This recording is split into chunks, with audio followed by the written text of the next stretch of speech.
السلام علیکم ورحمۃ اللہ وبرکاتہ. نحمده ونصلي على رسوله الكريم. اما بعد فاعوذ بالله من الشيطان الرجيم. بسم الله الرحمن الرحيم.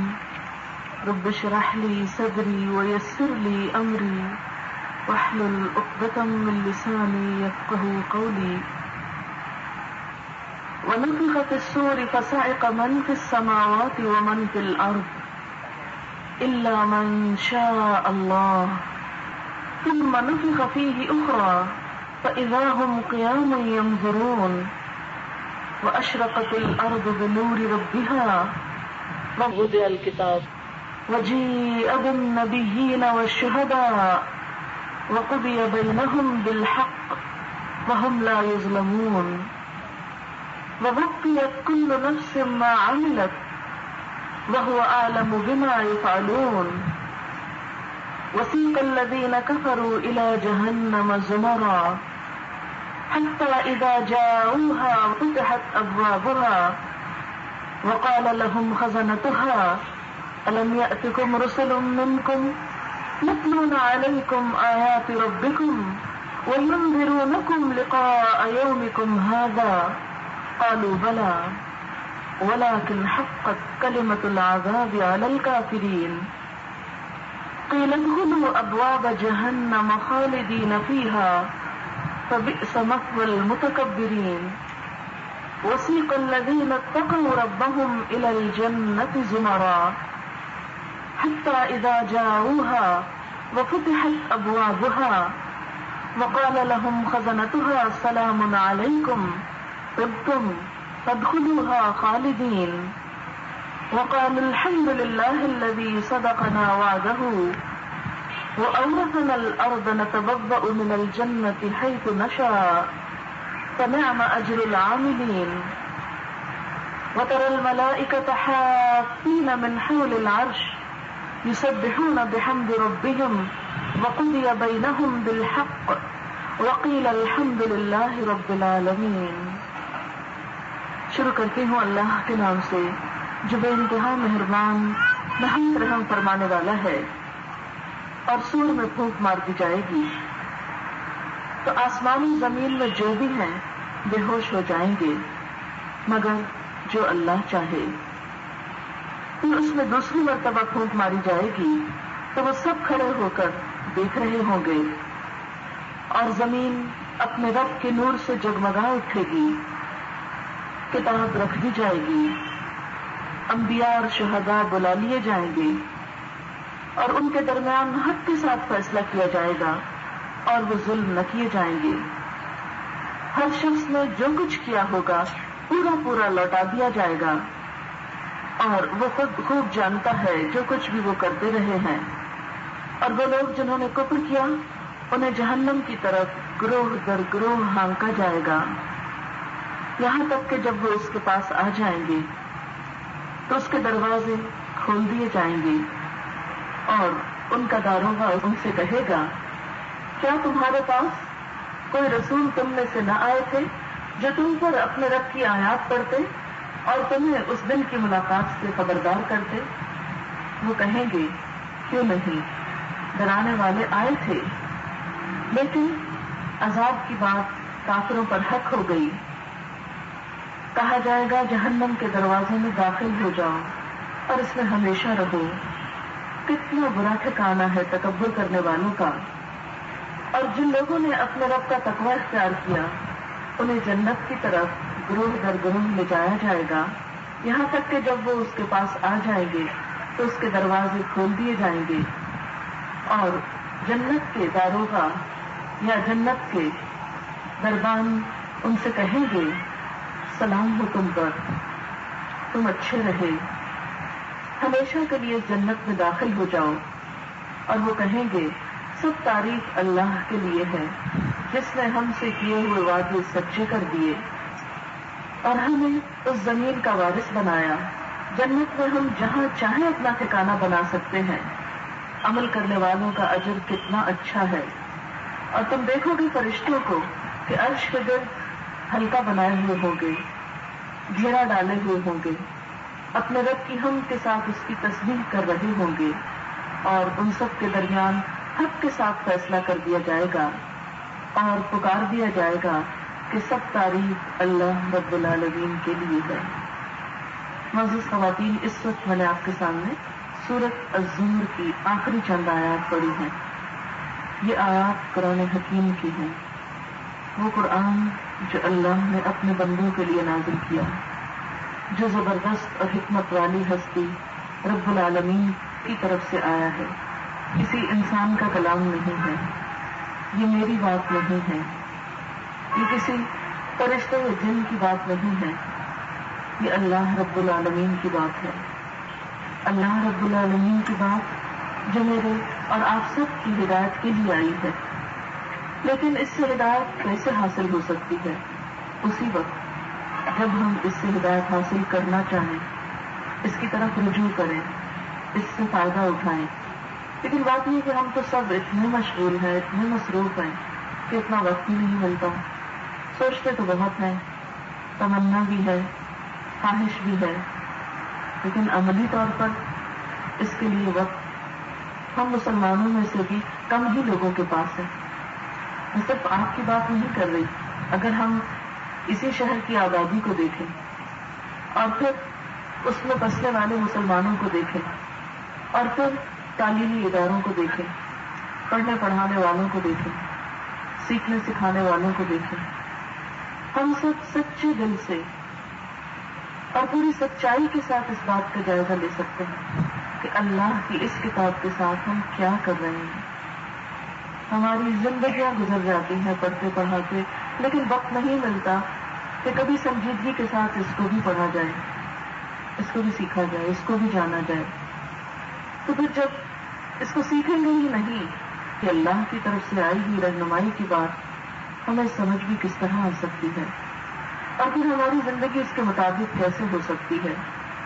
یہی وجہ ہے کہ آج ہم مسلمان ہوتے ہوئے بھی وہ کام کرتے ہوئے نظر نہیں آتے جو اللہ تعالیٰ نے ہم سے چاہے ہیں، اور جن کے بارے میں ہم سے کل پوچھ ہوگی، سوال کیا جائے گا۔ ہم سب جانتے ہیں ہر ابتدا کی ایک انتہا ہوتی ہے۔ ہم سب اس دنیا میں آئے ہیں اور اپنی اپنی باری پہ واپس جانا ہے، اور ہم سب کو اس بات پر ایمان ہے، یقین ہے کہ دوبارہ بھی جی کر اٹھنا ہے، کیونکہ کوئی شخص اس وقت تک مومن ہو نہیں سکتا جب تک کہ وہ مرنے کے بعد دوبارہ اٹھنے پر یقین نہ رکھتا۔ ہم سب اپنی زبان سے کہتے ہیں کہ ہم دوبارہ اٹھیں گے، لیکن اس دن میں کیا ہوگا، ہم کہاں ہوں گے، کس کس جگہ سے گزریں گے، وہ سب نظارے کیا ہوں گے، وہ آخری منزل کیا ہوگی، وہ حساب کتاب کیا ہوگا۔ اب دیکھیے کہ وہ دنیا ہم سب کی دیکھی ہوئی نہیں ہے، بلکہ کسی کی بھی دیکھی ہوئی نہیں ہے۔ اس کے بارے میں ہم جو کچھ جانتے ہیں اللہ کے پیغمبر نبی اکرم صلی اللہ علیہ وسلم کی زبان اور اس قرآن پاک ہی کے ذریعے جانتے ہیں۔ لیکن آپ نے اس کے بارے میں ہمیں کیا بتایا ہے، قرآن پاک ہمیں کیا بتاتا ہے؟ عموماً ہم اس کے بارے میں کچھ بہت واضح معلومات نہیں رکھتے۔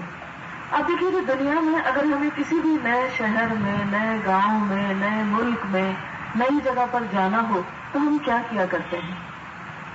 اپنی طرف سے اس کے بارے میں ساری معلومات لیتے ہیں، اچھی طرح جانتے ہیں، پھر چلتے ہیں، پھر سفر اختیار کرتے ہیں، پوری تیاری کے ساتھ جاتے ہیں۔ لیکن اس کے برعکس آخرت وہ بھی تو ایک نئی دنیا ہے، ان سین ہے، ان دیکھی ہے، ہم سب کو جانا ہے وہاں۔ پھر ہم کوئی سفر پلان کرتے ہیں تو بعض اوقات ہم نہیں بھی جاتے، وہاں کینسل ہو جاتا ہے، کوئی اور بہانہ بن جاتا ہے نہ جانے کا۔ لیکن اس زندگی میں ہم میں سے ہر شخص کو اس سے گزرنا ہے اور اس سے واسطہ پڑنا ہے۔ وہ ایک ایسا سفر ہے جو یقینی ہے، جس میں کوئی شک نہیں، وہ دن لازماً آنا ہے۔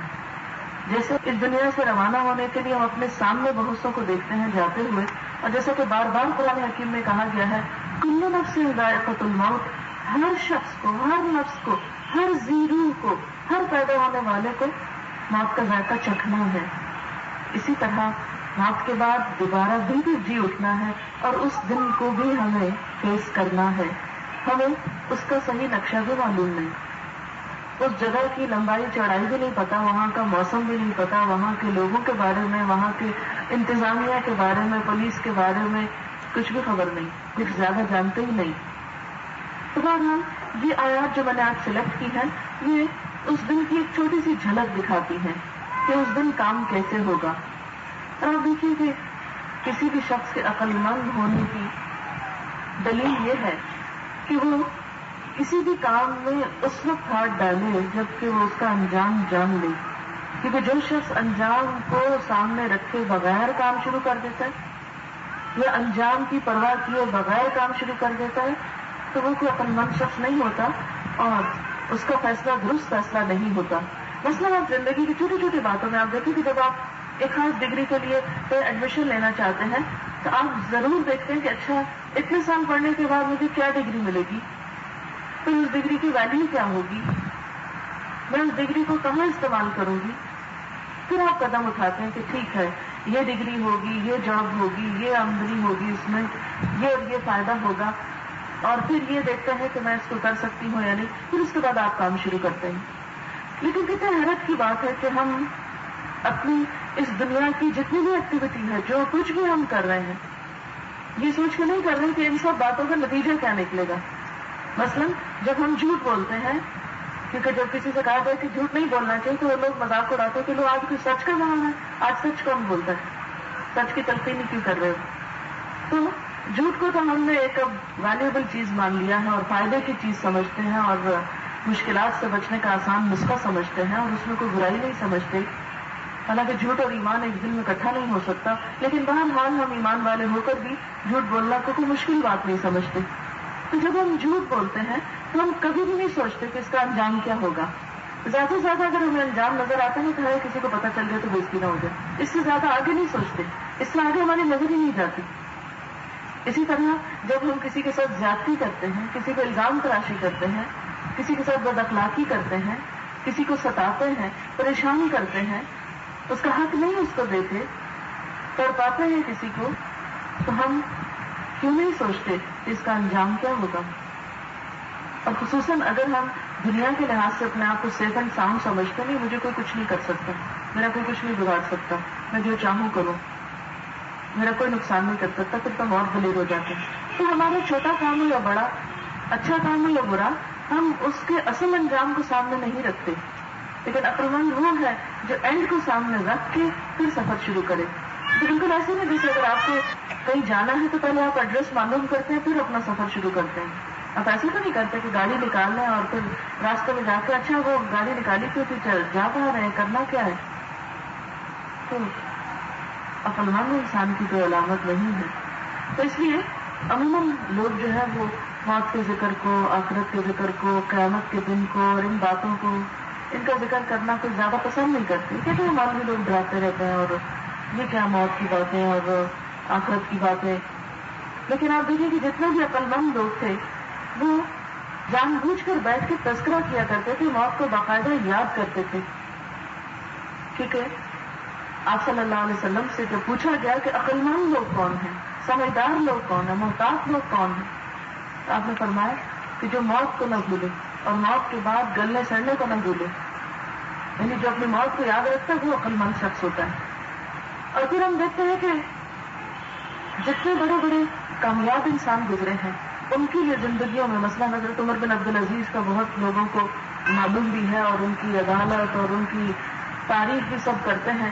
لیکن ہم سب کو شاید یہ بات معلوم ہی ہو کہ جس دن سے خلیفہ بنے تھے ہر روز، یعنی بادشاہی وقت تھے، سارے اختیارات ان کے پاس تھے، سب کو رول کر رہے تھے، لیکن ان کا حال کیا تھا کہ ہر روز علماء کو کہا کو جمع کر کے باقاعدہ موت کا تذکرہ کرتے تھے. جیسے اب تو ہمارے یہاں تو عموماً یہ ہوتا ہے نا، ہمارے سربراہ جو ہے وہ ہر روز باقاعدہ رات کو کسی پارٹی میں شریک ہونا ہوتا ہے، کہیں نہ کہیں دعوت پر، یا ان کے ہاں کوئی مدعو ہے یا انہیں کہیں جانا ہے. اور ہم اپنے بھی سارے سب لوگ سوشل لائف دیکھیں تو ایک روٹین میں یہ چیز آ گئی ہے نا.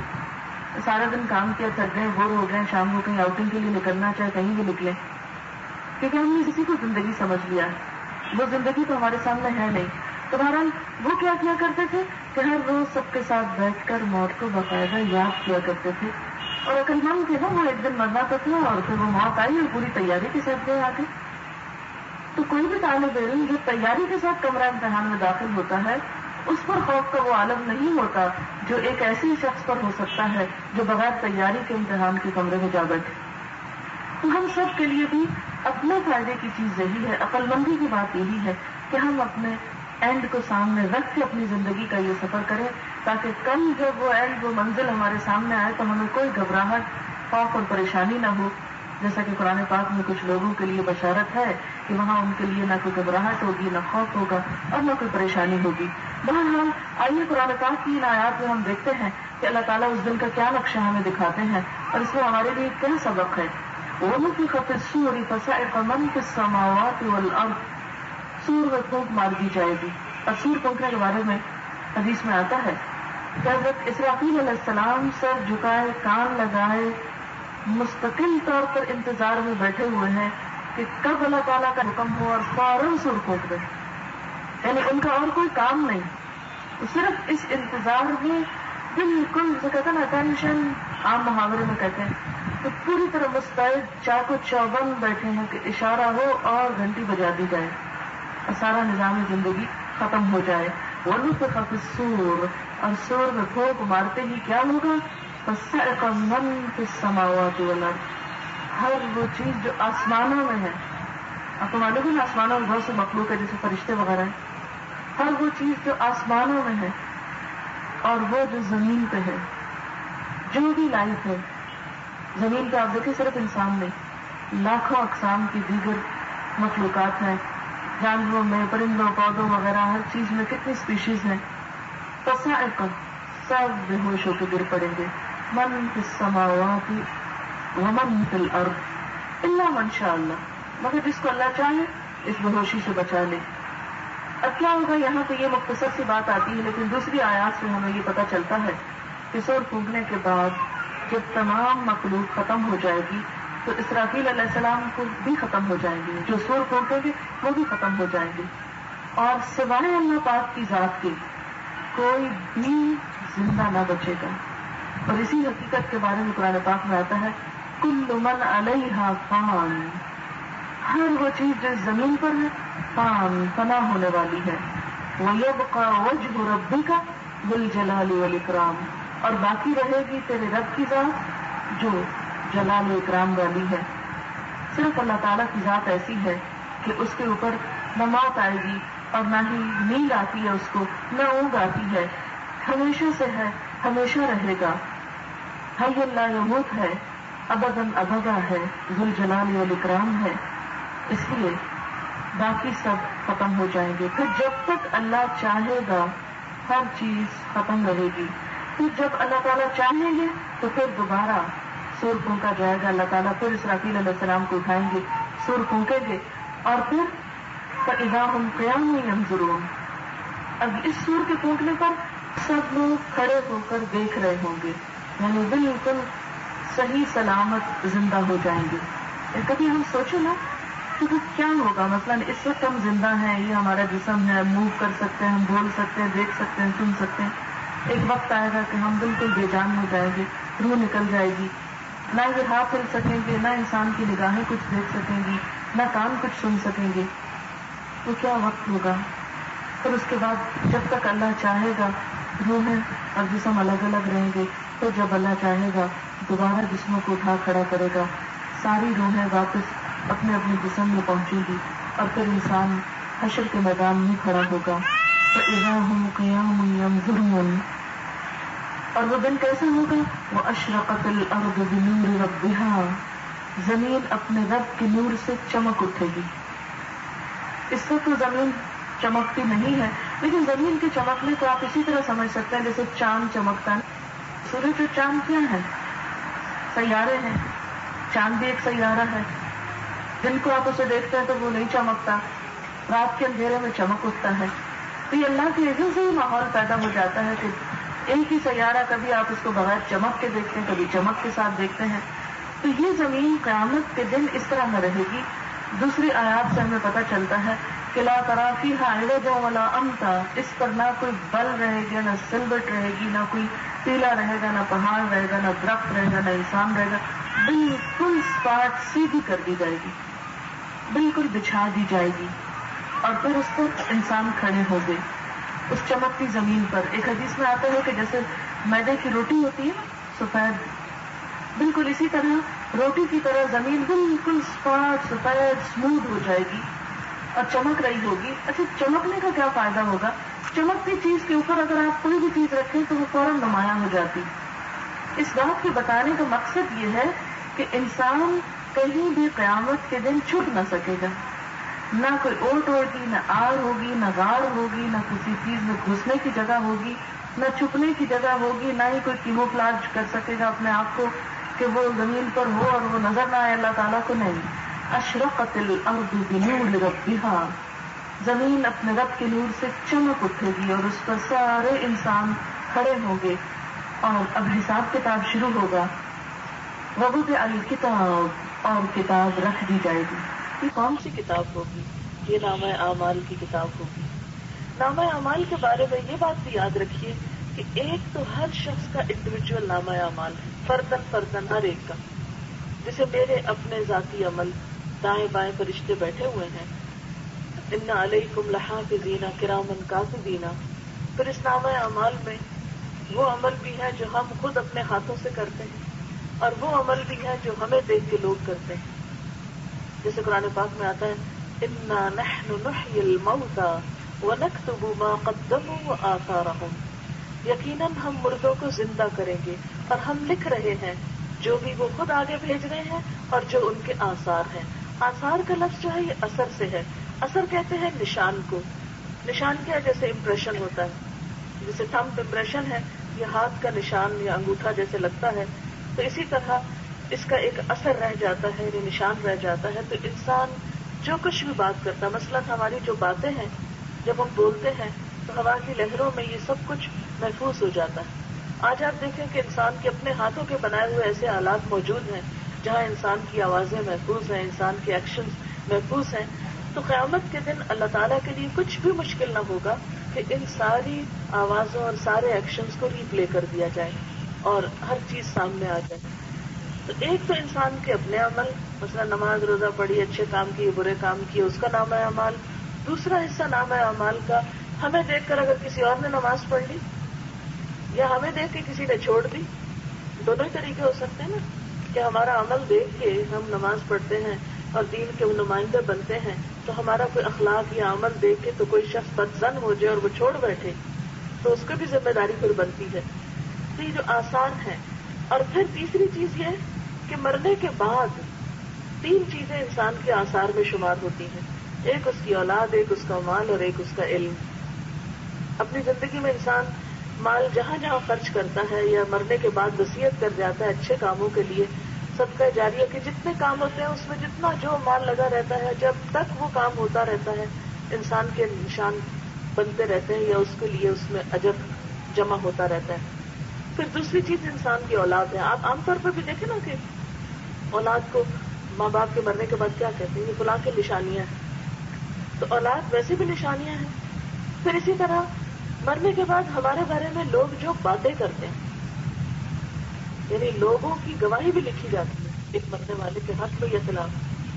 یعنی اگر مرنے والا اچھا ہوتا ہے اور لوگ اس کے حق میں اچھی گواہی دیتے ہیں، جیسے آپ صلی اللہ علیہ وسلم نے ایک موقع پر فرمایا وجبت، واجب ہو گئی.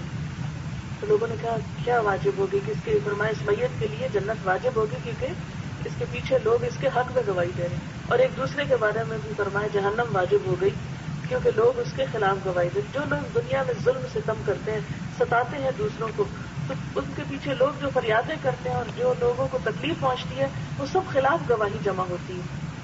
پھر اسی طرح انسان کا علم جو ہے، اچھا علم سکھائے تو برا علم سکھائے تو، اچھے ٹرینڈ سیٹ کرے تو برے ٹرینڈ سیٹ کرے تو، اچھی عادات اور اچھے اخلاق کو ترویج دے تو اس کے لیے وہ آثار ہے. اور اگر بری رسمیں، برے اثرات اور برے کاموں کا آغاز کرے تو وہ اس کے لیے بعد میں بھی اس کے آثار میں جمع ہوتے رہتے ہیں. تو یہ تو ایک انسان کا ذاتی نامہ اعمال ہے جو ان مختلف چیزوں سے مل کے بنتا ہے. انسان کی سوچ، انسان کے بول، انسان کے ایکشن، انسان کے معاملات، پھر اس کی سوچ بول کو دیکھ کر وہ بھی اس شخص کے نامہ اعمال میں جمع کر دیا جاتا ہے. اور اس کے مرنے کے بعد بھی جو چیزیں اس کی زندگی کی باقی رہتی ہیں اچھائی یا برائی میں سے وہ بھی ساتھ چلتی رہتی ہیں جب تک کہ وہ آثار ختم نہ ہو جائے، مٹ نہ جائیں. تو یہ نامہ اعمال تو ایک فرد کا ہوا. پھر اسی طرح ہر قوم یا ہر امت کا ایک اجتماعی نامہ اعمال بھی ہوگا. سورۃ الجاثیہ میں اللہ تعالیٰ فرماتے ہیں کل امت تدعی الی کتابہا، ہر امت اپنی کتاب کی طرف بلائی جائے گی. یعنی ہر فرد کا جو نامہ اعمال ہے وہ تو اس کے ہاتھ میں پہنچا دیا جائے گا. جیسے قرآن پاک میں آتا ہے وَإِذَا الصُّحُفُ نُشِرَتْ، کہ جب صحیفے یا اعمال نامے نشر کر دیے جائیں گے، سب کے ہاتھوں میں پہنچا دیے جائیں گے، تقسیم کر دیے جائیں گے. لیکن اس کے ساتھ ساتھ دوسری طرف جو کسی کا اجتماعی نامہ اعمال ہوگا اس کی طرف اس قوم کو بلایا جائے گا. آؤ دیکھو اپنی کتاب، کل امت تدعی الی کتابہا. اب یہاں بھی کیا فرمایا جا رہا ہے ووضع الکتاب، کتاب رکھ دی جائے گی. وجیء بالنبیین، انبیاء لائے جائیں گے. والشہداء، اور گواہ لائے جائیں گے. انبیاء کا تو ہم سب کو معلوم ہے کہ ان کو بلایا جائے گا. اور کیوں بلایا جائے گا؟ کیونکہ ان سے پوچھا جائے گا کیا آپ نے پیغام پہنچایا، اور اگر آپ نے پہنچایا تو انہوں نے کیا جواب دیا. پھر قوم سے پوچھا جائے گا کہ کیا تمہارے پاس کوئی ڈرانے والا، خبردار کرنے والا آیا تھا؟ پھر وہ بتائیں گے کہ ہاں آیا تھا. اور اس وقت وہ اعتراف بھی کریں گے کہ ہمیں ڈرانے والے، خبردار کرنے والے آئے تھے لیکن ہم نے ان کی بات سن کے رکھی. لیکن انبیاء علیہ السلام کا جب سے سلسلہ ختم ہوا ہے اس کے بعد امت مسلمہ کو شہداء کا درجہ دیا گیا. اس زمین پر وہ اللہ کے دین کے گواہ ہیں، جس کے بارے میں قرآن پاک میں آتا ہے وَكَذَلِكَ جَعَلْنَاكُمْ أُمَّةً وَسَطًا لِتَكُونُوا شُهَدَاءَ عَلَى النَّاسِ، ہم نے تم کو امت وسط بنایا تاکہ تم سارے انسانوں پر گواہی دو. کس بات کی؟ حق کی گواہی. اللہ کا وہ پیغام جو انبیاء علیہ السلام لوگوں تک پہنچاتے رہے، اب اس کے بعد تمہیں وہ پیغام لوگوں تک پہنچانا ہے. اسی طرح ایک اور جگہ پر آتا ہے کنتم خیر امۃ اخرجت للناس، تم بہترین امت ہو، تمہیں لوگوں کے لیے نکالا گیا ہے. ہمیں اپنی ذات کے لیے نہیں پیدا کیا گیا کہ ہم اس دنیا میں آئے ہیں ہم دیکھیں کہ ہمیں کھانے کو کیا مل رہا ہے، یا ہمارا گھر کہاں ہے، یا ہمارے کپڑے کہاں ہیں، اور ہمارے بچوں کا کیا ہوگا، ابھی ان کے رشتے ہوئے ہیں یا نہیں، شادیاں ہوئی ہیں یا نہیں. صرف ان غموں کے لیے ہمیں نہیں بھیجا گیا کہ ہم دنیا میں رہ کے صرف یہی پریشانیاں کھاتے رہیں اور یہ ہم کو کھاتی رہیں اور ہم ان کو کھاتے رہیں. نہیں، ہمیں تو امت مسلمہ بہترین امت بنایا گیا. آپ صلی اللہ علیہ وسلم کی امتی ہونے پر ہم سب کو فخر ہے. لیکن کس بات کا فخر ہے، کس بات کی خوشی ہے؟ کہ بس صرف یہ کہ قیامت کے دن وہ ہماری بدعمالیوں پہ ہمیں بخشوا دیں اور بس. تو پھر باقی امتوں کا کیا قصور ہے کہ انہیں ہمارے طرح اس امت میں پیدا ہونے کا موقع نہیں ملا؟ صرف ایک وراثتی حق ہم نے سمجھا ہے یہ کہ ہماری اس طرح نجات ہو جائے؟ نہیں، ہر امت کو بلایا جائے گا، اسے اس کا ایک مجموعی نامہ اعمال دکھایا جائے گا. تو امت مسلمہ کے بھی لوگوں کو بلایا جائے گا شہداء کے طور پر. تم نے حق کی گواہی کتنی دی، تم نے خیر کی بات کتنی بتائی، کتنے لوگوں تک اس پیغام کو لے کر گئے تھے. آج ہم اگر اپنے حال کو دیکھیں تو افسوس یہ کہ ہم تو اپنوں تک بھی پیغام نہیں لے کے پہنچ سکے، کہاں یہ کہ نان مسلمز تک اور پوری دنیا تک جائے. آپ مجھے صرف یہ بتائیے کہ نبی صلی اللہ علیہ وسلم نے آ کر دنیا کو جب حق کا پیغام دیا تھا تو اس کے بعد صحابہ کرام نے کیا کیا تھا؟ صرف وہ بڑے بڑے گھر بنا کے بیٹھ گئے تھے آرام کی زندگی بسر کرنے؟ دنیا بھر کی دولت ان کے قدموں میں آ چکی تھی، اتنا اتنا مال تھا ایک ایک شخص کے پاس کہ سب دینے والے بن گئے تھے اور لینے والا کوئی نہیں تھا. آپ سوچ سکتے ہیں کسی ایسی سوسائٹی کے بارے میں جس میں سب لوگ اے ٹو زی سارے اتنے مالدار ہو جائیں کہ سب دینے والی پوزیشن میں آ جائے اور کوئی فقیر نہ رہے اس معاشرے میں؟ کتنی خوشحالی ہوگی، کتنا مال ہوگا. لیکن آپ کو معلوم ہے کہ اس خوشحالی اور اس مال کو پا کر صحابہ کرام نے کیا کیا؟ وہ امن کی اور چین کی زندگی گزارنے کے لیے بیٹھے نہیں، اس لیے کہ انہیں پتا تھا یہ دنیا گھر نہیں ہے ہمارا، ہمیں تو آگے جانا ہے، زندگی تو کل شروع ہونے والی ہے، اصل منزل تو کل ملے گی. یہ تو ٹیسٹ کے لیے بھیجے گئے ہیں. آپ دیکھتے ہیں کہ کس طرح پھر صحابہ کرام میں سے اکثریت نے مدینہ چھوڑ دیا آپ صلی اللہ علیہ وسلم کے بعد اور ساری ساری زندگی جہادوں میں گزاری اور ساری ساری زندگی اللہ کا پیغام پہنچانے میں گزاری. اور یہی وجہ تھی. آپ دیکھیے کیا حضرت عمر کے دور میں یعنی چند سال بعد آپ صلی اللہ علیہ وسلم کے بعد روم اور ایران کی 2 سپر پاورز کا فتح ہونا یہ گھر بیٹھ کے ہو گیا تھا؟ کسی جادو کی چھڑی سے ہو گیا تھا؟ اچانک ہی ہو گیا تھا؟ یہ کیسے ہوا تھا؟ کبھی غور کیا ہم نے؟ اتنا تو ہم سب کو معلوم ہے کہ چند سال کے بعد مسلمان اتنی دور دور تک پھیل گئے تھے، اور پھر آپ کو معلوم ہے کہ 100 سال کے اندر اندر وہ یورپ تک جا پہنچے تھے، افریقہ تک جا پہنچے تھے، اور دوسرے کانٹیننٹس کو انہوں نے اسلام کے زیر نگی کر لیا تھا. یعنی ایک وقت تھا کہ مسلمانوں کا جھنڈا ہر طرف لہرا رہا تھا، اور وہ انہوں نے اپنی شان و شوکت کے لیے نہیں کیا تھا، وہ تو اللہ کا پیغام پہنچاتے تھے، عدل انصاف کی حکومتیں قائم کیا کرتے تھے. ان کے دم سے دنیا میں عدل قائم ہوا تھا، امن اور چین قائم ہوا تھا، اور جس کی وجہ سے پھر انسانیت نے حقیقی معنوں میں ترقی کی. آج بھی مسلمانوں کو یہ کریڈٹ جاتا ہے کہ دنیا کو سائنس اور علم دینے والے مسلمان ہیں. اس دنیا میں جو یہ ذہنی آزادی، یعنی آپ دیکھیں 1400 سال پہلے کا دور اور اس سے پہلے کا اور اس کے بعد کا، جتنی ترقی ان 1400 سالوں میں انسانیت نے کی اس سے پہلے تو نہیں کی، اس لیے کہ ذہنی غلامی کا دور تھا، شرک کا دور تھا، انسانیت کی سوچ میں چوری نہیں تھی. تو ذہنی فکر کو جو آزادی اسلام نے بخشی اور علم کو جو ترویج دی اور سب کے لیے عدل و انصاف اور مساوات جو قائم کی، معاشرے کے سارے حصوں کو فعال بنایا، یہ اسلام کا حقیقی معنوں میں ایک معجزہ تھا. اور یہ صحابہ کرام اور ان کے بعد کی جو جنریشن تھی ان کی قربانیوں کی وجہ سے ہوا. تو امت مسلمہ کو تو پیدا ہی اس لیے کیا گیا ہے کہ وہ اس زمین پر اللہ کے گواہ ہیں.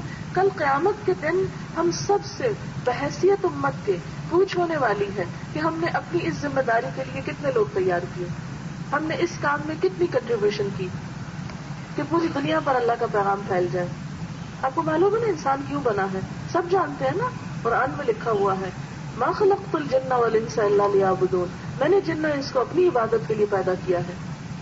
اللہ نے ہمیں اپنی خاطر پیدا کیا ہے، قرآن تو یہ بتاتا ہے ہمیں. لیکن دنیا میں کتنے فیصد لوگ ہیں جو واقعی اللہ کی عبادت کر رہے ہیں اور جن کو اللہ تعالیٰ کی پہچان بھی ہو، جو واقعی اس خالق کو پہچان چکے؟ کس کی ذمہ داری ہے؟ اللہ تعالیٰ نے تو کتاب بھی بھیجی ہوئی ہے، ہم جیسے مسلمان بھی ہیں جو جانتے ہیں، لیکن اس کے باوجود آخر کیا وجہ کہ میسج نہیں پہنچ رہا، تھرو نہیں ہو رہا، آگے نہیں جا رہا. اور اس کے برعکس مسلمانوں کا دائرہ دن بدن تنگ ہو رہا ہے، وہ سکڑ رہے ہیں، ذلیل و خوار ہو رہے ہیں، کوئی ان کی عزت نہیں، کوئی ان کا مقام نہیں. آخر کیوں؟ کیا وجہ تھی کہ اس دور کے مسلمانوں کے نام سن کے لوگ کانپ اٹھتے تھے، حالانکہ ان کے پاس کوئی زیادہ دنیا نہیں تھی، پیبند لگے کپڑے بھی پہنے ہوتے تھے، لیکن لوگوں کے دلوں میں ان کا ایک روب تھا.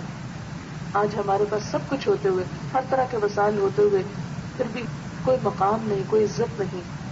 اگر آج دنیا میں نہیں تو سوچئے کل جب قیامت کا یہ دن ہوگا اور اس وقت سب کو بلایا جائے گا اور گواہی لی جائے گی تو ہم کیا کہیں گے؟ یا اللہ ہم نے کیا کیا تھا؟ ہم تو اپنے ذات کے خول سے ہی باہر نہیں نکلے تھے. اور یہ باتیں تو شاید ہماری سمجھ میں بھی نہ آ رہی ہوں کہ یہ کیا کہانی ہے کہ قیامت کے دن ہم سے بھی کچھ پوچھا جائے گا کہ دنیا کو حق کا پیغام پہنچا یا نہیں.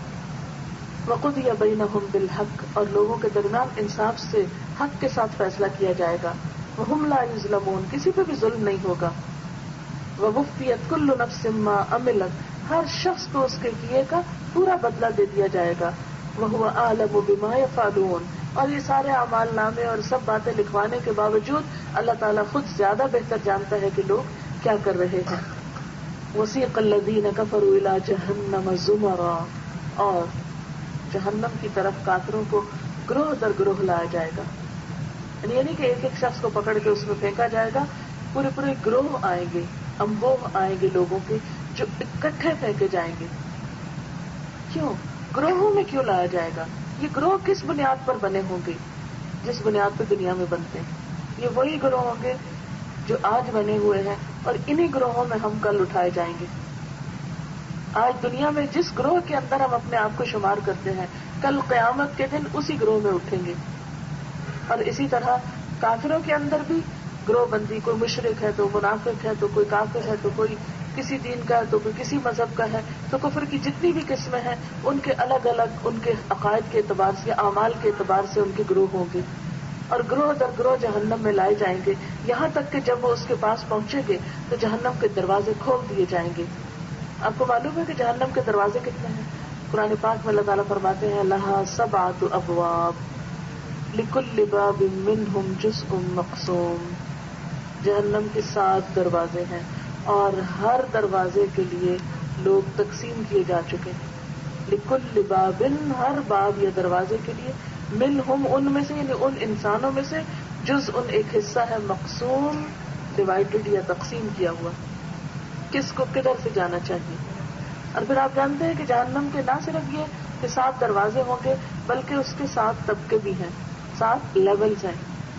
اب ہو سکتا ہے جسے آپ جانتے ہیں قرآن پاک ہی میں بتایا گیا کہ منافق جو ہے وہ جہنم کے سب سے نچلے گڑھے میں ہوں گے. اب وہ نچلے میں پہنچانے کے لیے ہو سکتا ہے کہ ایک مخصوص دروازے سے منافق داخل کیے جائیں اور وہ دروازہ ڈائریکٹ ان کو لے کے نیچے پہنچ جائے. ایک لفٹ ہوتی ہے نا، لفٹ کے اندر لوگ ہوتے ہیں تو جس لیول پہ ان کو جانا ہوتا ہے وہاں کا دروازہ کھول دیا جاتا ہے. تو اسی طرح جہنم کے 7 دروازے ہوں گے، ہر دروازے کے لوگ مقرر ہوں گے کہ اس سے فلاں جرم کرنے والا گزرے گا. ان کو اکٹھا کیا جائے گا اور پھر اکٹھا اس سے گزار کے اس لیول پہ لے جا کے پھینک دیا جائے گا کہ کہاں کس کو ڈالنا ہے. اور پھر ان سے جہنم کے داروغہ پوچھیں گے الم یأتکم رسل منکم، تمہارے اندر کوئی بھی پیغام لانے والا نہیں تھا؟ کسی نے تم کو کچھ نہیں بتایا تھا کہ اگلی دنیا میں کیا ہونے والا ہے، جرائم کا انجام کیا ہوگا؟ اور پھر وہ پوچھیں گے یتلون علیکم آیات ربکم، کوئی نہیں تھا جو تم پر تمہارے رب کی آیات پڑھ کے سناتا؟ وَيُنذِرُونَكُمْ لِقَاءَ يَوْمِكُمْ هَذَا، اور تمہیں آج کے اس دن کی ملاقات سے خبردار کرتا. تمہیں کسی نے نہیں بتایا تھا کہ قیامت کا دن کیسا ہوگا، اس دن لوگوں کے ساتھ کیا گزرے گی. کیونکہ جس کو اپنا انجام یاد ہو اس کا عمل لازمی طور پر تبدیل ہوتا ہے. قالوا بلا، وہ کہیں گے ہاں یہ تو ہوا تھا، لوگوں نے ہمیں آیات پڑھ کے سنائی تھی، ہمیں بتایا گیا تھا کہ غلط کام کرنے کا انجام غلط ہوتا ہے، لیکن ہمیں کوئی یقین نہیں آیا تھا ان کی بات پہ. آج ہم میں سے ہر ایک اپنے طور پر سوچے، ہم میں سے کتنے لوگوں کو واقعی یقین ہے کہ برائی کا انجام برا ہوگا؟ نہیں ہے پوری طرح. ہم اس کو بہت لائٹلی لیتے ہیں. ہم کہتے ہیں جو بھی کرو سب ٹھیک ہے، سب برابر ہے. کیسے برابر ہو سکتا ہے؟ پھر تو اللہ تعالیٰ کا عدل و انصاف ہی ختم ہے کہ اگر مجرم کو بھی وہیں بھیج دے جنت میں جہاں ایک ساری زندگی بچ بچ کے گزارنے والا آیا. یہ تو نہیں ہو سکتا. اور کہیں بھی قرآن پاک میں یہ نہیں کہا گیا کہ لوگوں جتنے چاہو جرم کرو، تمہیں بھی ویسے ہی لوگوں کے پاس بھیج دوں گا جو مجھ سے ڈرتے تھے. پھر تو ڈرنے والے پاگل ہوئے. اگر برائی کر کے بھی انجام جنت ہے تو پھر تو اچھا کام کرنے کی اور اپنے نفس کو کنٹرول کرنے کی اور اپنی زبان کو کنٹرول کرنے کی اور اپنے خیالات کو کنٹرول کرنے کی ضرورت ہی نہیں. جو جی میں آئے جس کے بارے میں برا سوچیں، جو جی میں آئے منہ سے بولیں. تو اگر دنیا میں گالی دینے والا بد اخلاق، بدتمیز، بد کردار شخص کسی کو اچھا نہیں لگتا تو قیامت کے دن اچانک اس کی بد اخلاقی کے باوجود سے جنت میں کیسے بھیج دیا جائے گا؟ لیکن عموماً ہمیں اس بات پہ یقین نہیں آتا اور ہم یہ سمجھتے ہیں کہ نہیں یہ بس ایسی باتیں ہیں، اللہ تعالیٰ بہت غفور رحیم ہے، سب ٹھیک ہو جائے گا. وہ ضرور غفور رحیم ہے، لیکن اس کے لیے جو توبہ کر لے، جو بخشش مانگے اور جو رجوع کر لے. اور اس وقت کیا کہیں گے؟ وَلَكِنْ حَقَّتْ كَلِمَةُ الْعَذَابِ عَلَى الْكَافِرِينَ، لیکن حق ہو گئی بات عذاب کی کافروں پر. یعنی اس وقت اب کوئی بحثیں نہیں کریں گے، عذاب کا فیصلہ بس نافذ ہو جائے گا. قیل ادخلوا ابواب جہنم خالدین فیہا، کہہ دیا جائے گا داخل ہو جاؤ جہنم کے دروازوں میں، ہمیشہ ہمیشہ اس میں رہنے والے. فبئس مثوى المتکبرین، کتنا برا ٹھکانہ ہے تکبر کرنے والوں کا. متکبروں کا ٹھکانہ کس قدر برا ہے. تو اس سے یہ پتہ چلتا ہے کہ ان کے کفر کی اصل وجہ تکبر تھی، انا پرستی، خود کو بڑی چیز سمجھنا کہ یہ دین کی باتیں ہمارے لیے نہیں، یہ غریبوں کے لیے ہیں. وسیق الذین اتقوا ربهم الی الجنۃ زمرا، اور لے جائے جائیں گے وہ لوگ جنہوں نے اپنے رب کا تقوی کیا جنت کی طرف، گروہ در گروہ. اب یہاں ان لوگوں کی بات ہو رہی ہے جو اپنے رب کی نافرمانی سے بچتے تھے، اس کا تقوی اختیار کرتے، اس سے ڈرتے. انہیں جنت کی طرف گروہوں کی شکل میں لے جایا جائے گا. یہ کون لوگ ہوں گے، کیسے ہوں گے؟ یہ وہ لوگ ہوں گے جو دنیا میں بہت احتیاط کے ساتھ اپنی زندگی کا سفر طے کر رہے تھے، جن کے دلوں میں اللہ کا ڈر تھا، اللہ کا خوف تھا، جن کا اخلاق بھی اچھا تھا. حدیث میں آتا ہے، ابو ہریرہ رضی اللہ عنہ سے مروی ہے کہ رسول اللہ صلی اللہ علیہ وسلم نے فرمایا، اکمل المؤمنین ایمانا احسنهم خلقا، سب سے زیادہ کامل ایمان والے وہ لوگ ہیں جو مسلمانوں میں سب سے زیادہ اچھے اخلاق والے ہیں. یہ لفظ خا لام قاف سے ہے. خلق اور خلق اسی سے. ایک ہوتا ہے ہمارا خلق، یعنی جس طرح ہماری فزیک ہے یا ہماری میک ہے، اور دوسرا ہے خلق، وہ ہماری عادات ہے. تو انسان دو چیزوں سے مل کے بنتا ہے. ایک تو اس کا ظاہری حال ہو گیا، شکل و صورت ہے، اس کی پرسنالٹی، یہ تو ہم نے خود نہیں بنائی، گاڈ گفٹڈ ہے، جو بھی دی کسی کو اچھی دی ہے، جس طرح بھی دی. پھر دوسری چیز جو ہے وہ اخلاق ہے، خلق. خلق تو اس کی طرف سے ہے اور خلق ہمیں خود اختیار کرنا ہے، اور جیسا ہمارا یہاں ہوگا نا اسی کے مطابق آخرت میں انجام ہوگا. ابھی ہم نے سنا نا جہنم میں جانے والوں کو ویل لکل ہمزۃ لمزہ، تانا دینے والے، عیب جوئی کرنے والے کے لیے ہلاکت ہے، تباہی ہے. اب ایک طرف ہم تانے دینے والے ہوں، عیب لگانے والے ہوں، دوسروں پہ الزام تراشی کرنے والے ہوں، دوسروں کی غیبت کرنے والے ہوں، دوسروں کو پریشان کرنے والے ہوں، اور دوسری طرف ہم یہ کہیں کہ جنت کے دروازے ہمارے بھی کھول دیے جائیں. تو جب تک یہ برائیاں یہی نہیں چھوڑیں گے، یہاں توبہ نہیں کریں گے، یہاں ترک نہیں کریں گے، اس وقت تک بات نہیں بنے گی. تو اب ہمارا حال کیا ہے؟ ہم اپنے خلق، اپنی شخصیت کی طرف تو بہت توجہ دیتے ہیں. ہمارا وزن نہ بڑھے، چہرے پہ ایک بال نہ ہو، ہمارے بال سفید نظر نہ آئے، اس کے لیے سارا دن بھی اگر ہمیں پارلر میں بیٹھنا پڑے تو ہم دن لگاتے ہیں. ایک ایک چیز کے بارے میں کتنے کانشیس ہوتے ہیں. روز مشین پہ کھڑے ہو کے ضرور چیک کریں گے کتنے پاؤنڈ بڑھ رہا ہے یا گھٹ رہا ہے.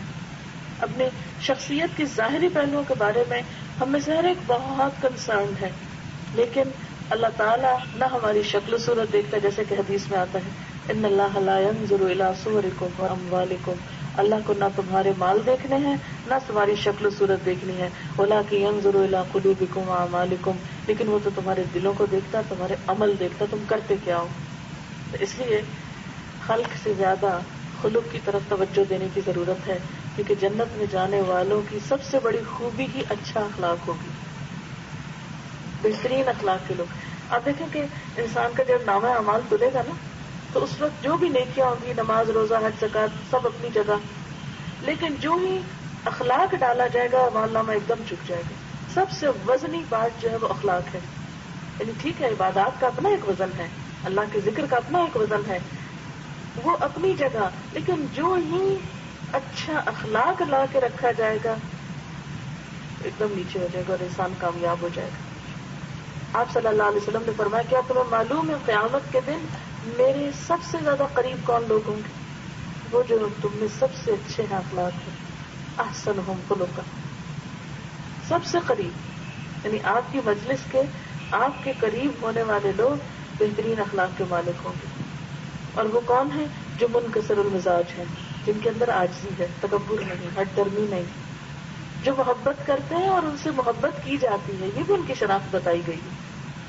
اور اس شخص میں کوئی خیر نہیں جو کسی سے محبت نہ کرے اور کوئی اس سے نہ کرے اور ہر وقت لیے دیے رہے، بس تم جاؤ اپنا کام کرو، ہمیں اپنا کام کرنے دو، تم اپنی راہ لو، ہمیں اپنے حال پہ چھوڑ دو. نہیں، جو دوسروں سے محبت کرتے ہیں اور ان سے محبت کی جاتی ہے، جو محبتیں بانٹتے ہیں، جو اچھا اخلاق عام کرتے ہیں. اور اچھا اخلاق عام صرف تقریر سے نہیں ہوتا کہ میں اس وقت آپ کو ایک لیکچر دے جاؤں اچھے اخلاق پہ تو اس سے اچھا اخلاق ہو جائے گا، نہیں، مجھے اس کا خود بھی ثبوت دینا ہوگا. اور اچھے اخلاق کی ابتدا دو چیزوں سے ہوتی ہے، اور اس میں سب سے جو بنیادی چیز ہے نا وہ تو اللہ پر ایمان اور یقین ہے. ایمان کا بیج دل میں آتا ہے تو اخلاق پودا اگتا ہے، ورنہ نہیں. ورنہ انسان کیا ہوتا ہے، جہاں مطلب ہو وہاں تو بہت اچھا ہوگا، اور جس سے مطلب نہ ہو اس سے کوئی غرض ہی نہیں ہوگی. مطلب ہو تو خوشامد بھی کرے گا، جو مطلب نکل گئے تو پوچھے گا بھی نہیں، سلام بھی نہیں کرے گا.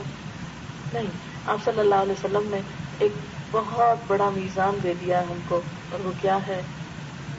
خدا کی قسم تم میں سے کوئی اس وقت تک جنت میں جا نہیں سکتا جب تک کہ وہ مومن نہ ہو. کوئی مومن ہو نہیں سکتا جب تک کہ وہ آپس میں محبت نہ کرے، یعنی مسلمان آپس میں محبت نہ کرے. کیا میں تمہیں نہ بتا دوں وہ طریقہ کہ جسے اختیار کر کے تم باہم ایک دوسرے سے محبت کرنے لگو گے؟ افشوا السلام بینکم، سلام کو آپس میں رواج دو. آج آپ دیکھیں کہ اس چھوٹی سی نیکی کو بھی رواج دینے میں ہم کو مشکل پیش آتی. اکثر ایسا ہوتا میں جب جیسے کہیں جاتی ہوں سلام کرتی ہوں تو لوگ شاید سنتے نہیں یا جواب دینا ضروری نہیں سمجھتے، یا ہم ایک دوسرے کو دیکھتے ہیں تو جس کو ہم پہچانتے ہیں اس کو تو ہم سلام کرتے ہیں, جس کو نہیں پہچانتے اس کو سلام بھی نہیں کرتے, وہ گانے ہو کے نکل جاتے ہیں. نہیں, یہ اخلاق کی پہلی علامت ہے کہ کیا اسمائل کرنا اور سلام کرنا آ گیا ہے.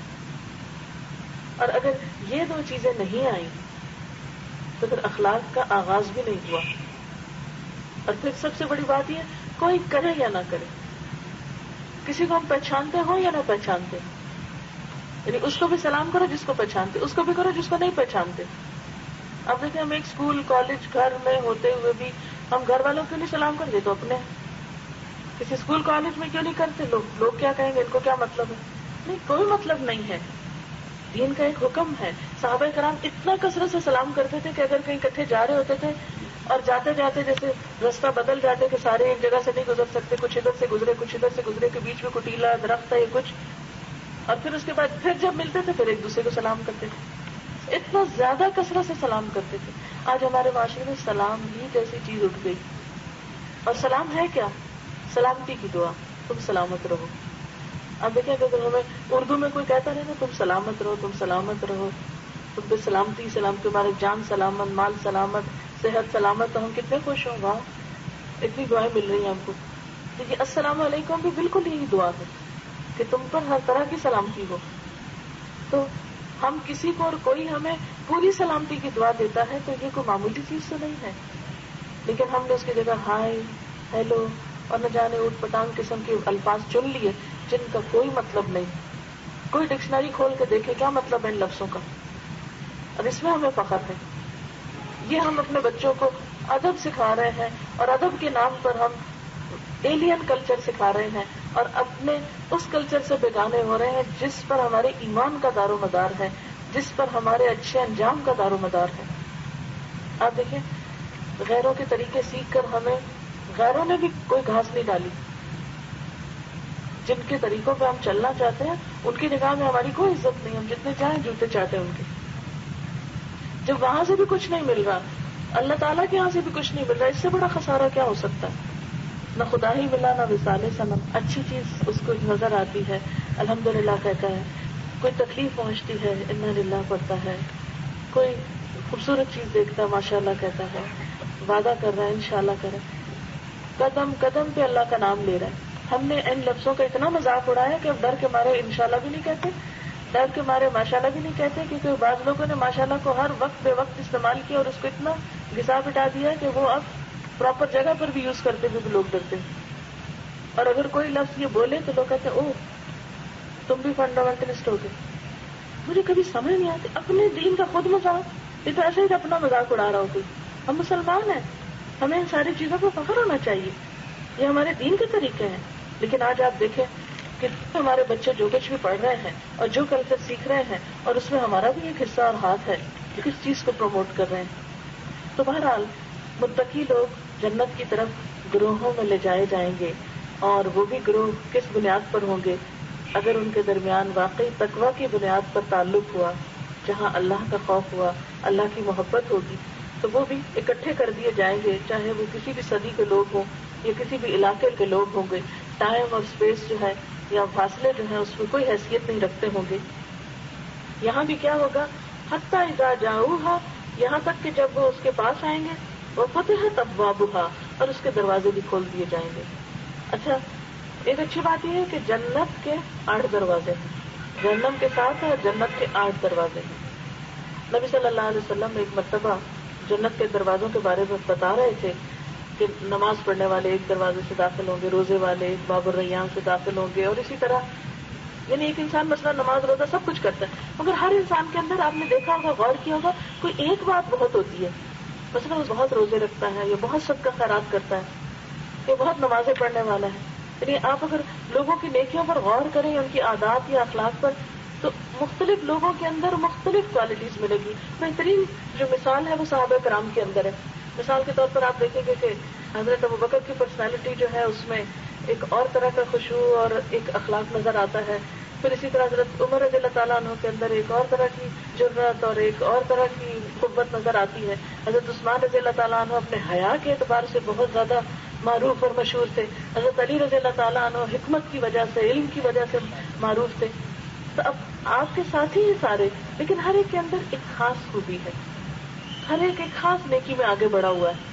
اسی طرح عام انسانوں میں بھی آپ دیکھیں گے کہ ہر ایک کے اندر ایک خاص چیز بہت ہوتی ہے، کوئی بہت کائنڈ ہارٹڈ ہوتا ہے، کوئی اخلاق میں بہت اچھا ہوتا ہے، کسی کی نمازوں میں بہت خشوع ہوتا ہے، کسی کے اندر دینے کا مادہ بہت ہوتا ہے، وہ ہر موقع پر دیتا ہی رہتا ہے۔ اب قیامت کے دن جو جس انسان کی زیادہ بڑی نیکی ہوگی اس کو وہ آنر بخشا جائے گا اور اس خاص دروازے سے جنت میں پہنچایا جائے گا۔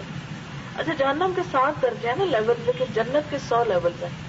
کتنی اللہ کی رحمت ہے نا، جنت کو اللہ تعالیٰ نے اپنی رحمت بھی کہا ہے، اور اللہ تعالیٰ کی رحمت ہر چیز پہ چھائی ہوئی ہے، اور ایک درجے سے دوسرے میں اتنا فرق ہوگا جیسے زمین سے آسمان کے تارے نظر آتے ہیں نا، اتنا اونچا ایک ایک درجہ ہوگا۔ اور اللہ تعالیٰ کے لیے تو کچھ مشکل ہے، جتنا مرضی جو چاہے بنا دے، جتنی وسعتیں وہ چاہے رکھے۔ اگر اس کائنات کی اتنی وسعتیں ہیں تو اس کے لیے جنت کی وسعتوں کو بنانے میں کیا مشکل ہے؟ کچھ بھی مشکل نہیں۔ بہرحال اب یہ ہے کہ جب آپ صلی اللہ علیہ وسلم ان دروازوں کی ڈسکرپشن بتا رہے تھے تو حضرت ابوبکر صدیق رضی اللہ تعالیٰ عنہ نے سوال کیا کہ یا رسول اللہ صلی اللہ علیہ وسلم، کوئی شخص ایسا بھی ہوگا جس کو ہر دروازے سے کال آئے گی، جس کو ہر دروازے سے پکارا جائے گا کہ ادھر سے آ جائے، ادھر سے، یعنی ہر دروازے پہ وہاں پر ان کے کارندے ہوں گے، ان کے نمائندے ہوں گے، ان کے گارڈز ہوں گے، ان کے دربان ہوں گے، تو وہ باقاعدہ لوگوں کو دعوت دیں گے کہ آؤ داخل ہو، اور کچھ ایسے خوش نصیب ہوں گے کہ جن کو ہر دروازے سے دعوت مل رہی ہوگی۔ تو جب حضرت ابوبکر نے یہ پوچھا تو آپ صلی اللہ علیہ وسلم نے فرمایا مجھے امید ہے کہ وہ تم ہوگے، اور یہ حقیقت ہے کہ ہر نیکی میں آگے بڑھنے والے تھے، سابقون السابقون تھے۔ آپ دیکھیں، ایمان لانے کا موقع ہو تو سب سے پہلے آگے ہیں، ہجرت کا موقع ہو تو ساتھ ہیں، مال خرچ کرنے کی بات ہو، جیسے جنگ تبوک کی بات ہے تو حضرت عمر نے کہا تھا کہ آج مجھ سے آگے کوئی نہیں نکلے گا، لیکن جب آگے پہنچے تو دیکھا کہ حضرت ابوبکر رضی اللہ تعالیٰ عنہ تو سارے گھر کا سامان اٹھا کے لے گئے، اور جب پوچھا آپ نے فرمایا اللہ اور اس کا رسول کافی ہیں ان کے لیے، تو ان سے آگے نکل نہیں سکے۔ پھر اسی طرح جو ان کی ہجرت کی رات ہے، وہ رات جو آپ نے غار ثور میں گزاری تھی اور جس میں بچھو نے کاٹا تھا اور آپ ٹس سے مسلے ہوئے تھے اور آپ کے آنسوؤں سے حضور صلی اللہ علیہ وسلم جاگ اٹھے تھے، اور پھر آپ کے لیے خود اونٹنیاں تیار کی، اور آپ کو معلوم ہے حضرت عائشہ فرماتی ہیں کہ میں نے زندگی میں کبھی نہیں کسی کو دیکھا تھا کہ کوئی خوشی کے مارے بھی روتا ہے، ہمیشہ غم کے مارے لوگوں کو روتے ہوئے دیکھا، لیکن میں نے اپنے باپ کو اس دن خوشی کے مارے آنسو بہاتے ہوئے دیکھا جب آپ صلی اللہ علیہ وسلم نے ان کا نام لیا کہ ہجرت کے سفر میں تم میرے ساتھ ہوگے، یعنی اس کو اپنی سعادت سمجھا۔ اگر ہمیں کوئی کہتا ہے اب کیا مشکل، ہمیں پھر ڈیوٹی دینی پڑے گی، ساتھ جانا پڑے گا، پتہ نہیں کیا کرنا پڑے گا، کتنی بے آرامی ہوئی، کیا پتہ مارے ہی جائیں، اتنے سخت دشمن ہے، اتنا خوف ہے۔ آج تو ہم پرامن سفر کرتے ہوئے ڈرتے ہیں، کہاں یہ کہ انہوں نے اتنے پرخطر سفر اتنی خوشی سے کیا کہ میرا انتخاب کہ میں اس سفر میں ساتھ جاؤں۔ اور وہ رات حضرت عائشہ رضی اللہ تعالیٰ عنہ نے ایک دفعہ آسمان کے تارے دیکھ کے کہا تھا یا رسول اللہ صلی اللہ علیہ وسلم کسی شخص کی اتنی نیکیاں بھی ہیں جتنے یہ ستارے ہیں، تو آپ نے فرمایا ہاں عمر کی نیکیاں اتنی، تو اس پر ان کو دل میں تھوڑا سا ہے تو پھر میرے باپ کا کیا ہے، ان کی اس سے زیادہ تو ان کو کوئی وسیع تصور نہیں تھا، تو آپ نے فرمایا ابو بکر کی اس ایک رات کی نیکیاں عمر کی زندگی بھر کی نیکیوں پہ حاوی ہیں، ایک ایک موقع پر اتنا زیادہ ان کو اللہ تعالیٰ نے توفیق دی نیکیوں میں آگے بڑھنے کی۔ ہم تو پیچھے رہتے ہیں نا، اچھا جب سب کام ہو جائے گا پھر جائیں گے، نیکی کی بھی کوئی مجلس ہم کہتے چلو حاضری لگوائے اور بلایا اب انہوں نے، عام طور پہ ہمارے یہاں جیسے قرآن خوانی ہوتی ہے وہ صحیح یا نہیں وہ ایک الگ مسئلہ، لیکن یہ ہے کہ لوگ کب آتے ہیں، نماز کب پڑھتے ہیں، ہم سارے کام دنیا کے نبھاتے رہتے ہیں، جب بالکل آخری ٹائم ہوتا ہے پھر ہم کہتے ہیں جلدی سے چلو اب نماز پڑھو۔ حج کب کرتے ہیں، جب بوڑھے ہوتے ہیں۔ دین کا علم بھی عمل کرنے کی بات بھی کب رکھے، جب زندگی کی انتہا ہوگی، پھر جب ریٹائر ہو جائیں گے نا پھر اچھی طرح عبادت کر لیں گے، ابھی تو جلدی ہے، کبھی نماز پڑھی کبھی نہ پڑھی، کبھی کچھ کیا کبھی نہ کیا۔ اللہ کی راہ میں دینا جو سب سے ردی بیکار چیز ہوگی وہ دے کے خوش ہو جائیں گے، صدقہ کر لیا۔ تو یعنی ہم سب اپنے اپنے عمل کا جائزہ لینا کہ نیکی کے کاموں میں پیچھے پیچھے پیچھے رہتے ہیں۔ بہرحال جنت کے 8 دروازے ہیں اور وہاں بھی ہر دروازے کے اوپر کارندے ہوں گے اور وہ ان کو دیکھ کر سلوٹ کریں گے، سلام علیکم، ویلکم کریں گے، طب تم بہت اچھے رہے، تم خوش قسمت ہو تم کہ جو یہاں آ گئے، اب زندگی شروع ہوگی۔ اسی لیے انہیں کیا کہا جائے گا، سلام علیکم طبتم فادخلوها خالدین، آؤ ہمیشہ کے گھر میں آ جاؤ، اب زندگی شروع ہو رہی، وہ ہے زندگی، وہ ہے گھر، وہ ہے مقام۔ یہ دنیا اگر اس دنیا کی حقیقت مچھر کے پر کے برابر بھی ہوتی تو اللہ تعالیٰ کسی کافر کو پانی کا گھونٹ بھی نہ دیتا، لیکن اس دنیا میں آپ نے دیکھا ہوگا کہ اللہ نے کیا کچھ لوگوں کو دے رکھا ہے، جو اس کی جتنی نافرمانی کرتا ہے اتنا ہی اس کے پاس بہت ہوتا ہے، اس لیے کہ اللہ کے نزدیک اس دنیا کی اہمیت کچھ نہیں. اس دنیا کی اگر اہمیت ہے تو وہ صرف اس لیے ہے کہ اس میں ہمیں وقت ملا ہے، مہلت ملی ہے کہ ہم اس سے کل کی خوشیاں کما سکیں. یہ آج کا وقت کل کمانے کے لیے ہے، لیکن ہم آج کس طرح گزار رہے ہیں گویا یہاں ہمیشہ رہنا ہے اور کل ہے ہی کوئی نہیں. ہمارا عمل یہ بتاتا ہے، ہم زبان سے نہ بھی کہیں نا لیکن ہم کر یہی کچھ رہے ہیں کہ گویا ہم ہمیشہ کے لیے یہاں ہیں. اور اسی لیے اللہ تعالیٰ نے فرمایا تھا فَلَا يَغُرَّنَّكُمُ الْحَيَاةُ الدُّنْيَا، تمہیں دنیا کی زندگی دھوکے میں نہ مبتلا کرے، کہیں بھول نہ جانا، پھسل نہ جانا. یہ مت سمجھ بیٹھنا کہ یہاں ہمیشہ رہو گے اور یہ سب جوانی اور یہ نعمتیں اور یہ سارے اولاد اور یہ مال اور یہ امن یہ سب کچھ یہاں ایسے ہی رہے گا. نہیں، لوگ آتے ہیں اور جاتے ہیں. اپنے اپنے والدین کے گھروں کو دیکھیں، ان کے والدین کے گھروں کو دیکھیں. اور بعض گھر تو کھنڈر بن چکے، ناپید ہو چکے، بک چکے، بٹ چکے، ختم ہو چکے. اور یہی حال ہمارے گھروں کا ہونا ہے. تو یہ زندگی تو صرف اس لیے اہم ہے کہ اس میں ہمیں کچھ کرنا ہے. اس کا ایک ایک لمحہ قیمتی ہے. آج کا دن جو گزر گیا اسے کل نہیں آنا واپس، ساری زندگی بھی دوبارہ نہیں آنا. اس لیے زندگی کا ایک ایک دن قیمتی جانے. آج کے کام کو کل پہ نہ ٹالیں، اچھا پھر وہ اگلے سال کر لیں گے، اگلے مہینے کر لیں گے، اگلے دن کر لیں گے. نہیں، جو آج موقع اور نعمت ملی ہے، غنیمت ملی ہے نیکی کے کچھ کام کرنے کے، اسے کر ڈالیں جو بھی ہمت توفیق میں ہو. کیونکہ ایک ایک دن کاؤنٹ کرتا ہے نا، ایک ایک چیز کاؤنٹ کرتی ہے. ایک دن کھانا نہ کھائیں تو آپ دیکھیں کتنی کمزوری ہو جائے آپ کو. تو ایک دن نیکی نہ کریں اور ایمان مضبوط رہے، یہ کیسے ہو سکتا ہے؟ جیسے کھانا نہ کھا کر جسمانی کمزوری لاحق ہوتی ہے، اسی طرح نیکی نہ کر کے ایمانی کمزوری لاحق ہو جاتی.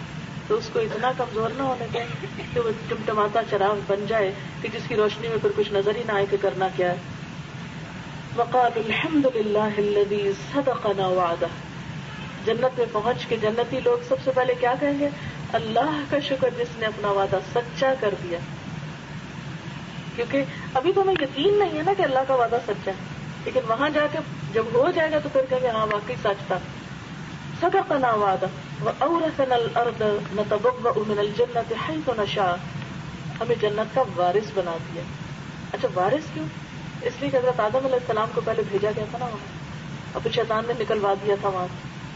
تو وہ زمین تو ان کے باپ کی ہے نا، یعنی ایک طرح سے اگر عام زبان میں کہا جائے جس سے شیطان نے نکلوایا تھا، اب یہ دوبارہ عمل کر کے جائیں گے اور اس کے وارث بن جائیں گے، وہ واپس لے لیں گے. اور جو نالائق وارث ہیں وہ باہر ہی رہ جائیں گے. نتبوأ من الجنة حيث نشاء. جنت میں ہم جہاں چاہیں جگہ بنا لیں، کوئی روک ٹوک نہیں. اچھا دنیا میں کہا تو اس علاقے میں گھر بنا سکتے، اتنی سٹوری کا نہیں بنا سکتے، یہ نہیں کر سکتے. وہ نقشہ ہی پروو کراتے کراتے تو مصیبت زندگی گزر جاتی ہے. تعمیر تو کب کرانا اس کو، اور رہنا تو پتہ نہیں کب نصیب ہونا اس میں. لیکن جنت میں ایسی کوئی مشکل نہیں. نتبوأ من الجنة حيث نشاء. جہاں ہم چاہیں اب جگہ بنا سکتے ہیں. فنعم اجر العاملین. کتنا اچھا اجر ہے عمل کرنے والوں کا.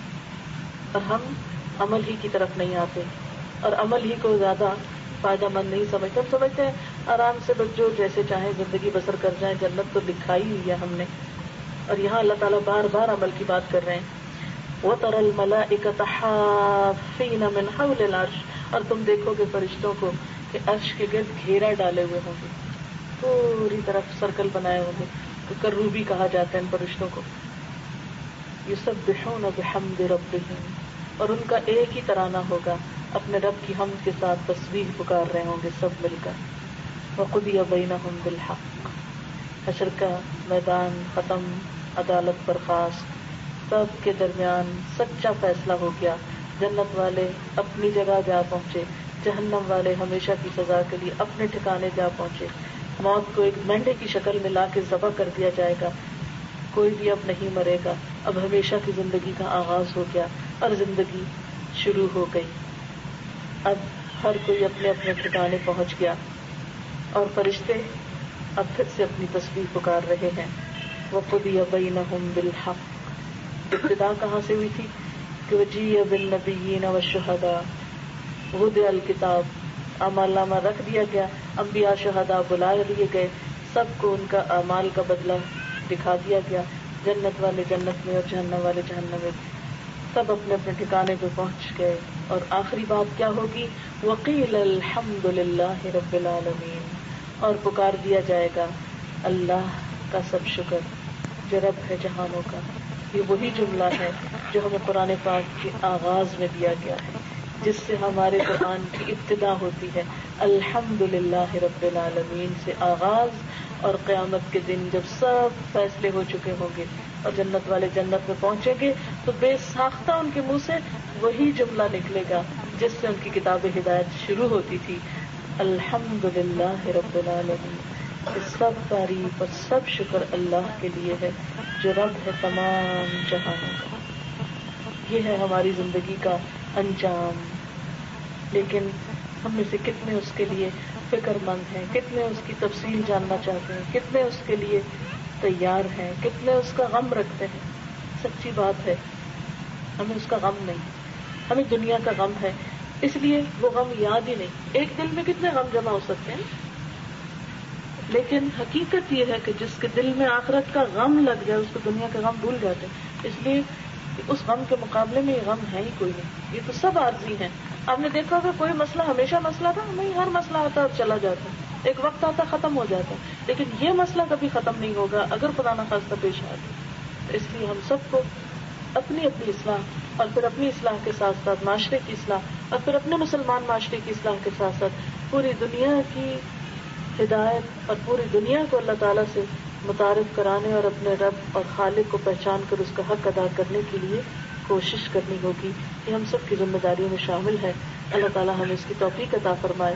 وآخر دعوانا ان الحمد للہ رب العالمین. سبحان اللہ والحمد للہ ولا الہ الا اللہ واللہ اکبر ولا حول ولا قوة الا باللہ العلی العظیم. اللہم صل وسلم علی نبینا محمد، اللہم صل وسلم علی نبینا محمد، اللہم صل وسلم علی نبینا محمد. ربنا آتنا فی الدنیا حسنة وفی الآخرة حسنة وقنا عذاب النار. ربنا لا تزغ قلوبنا بعد إذ هديتنا وهب لنا من لدنك رحمة إنك أنت الوهاب.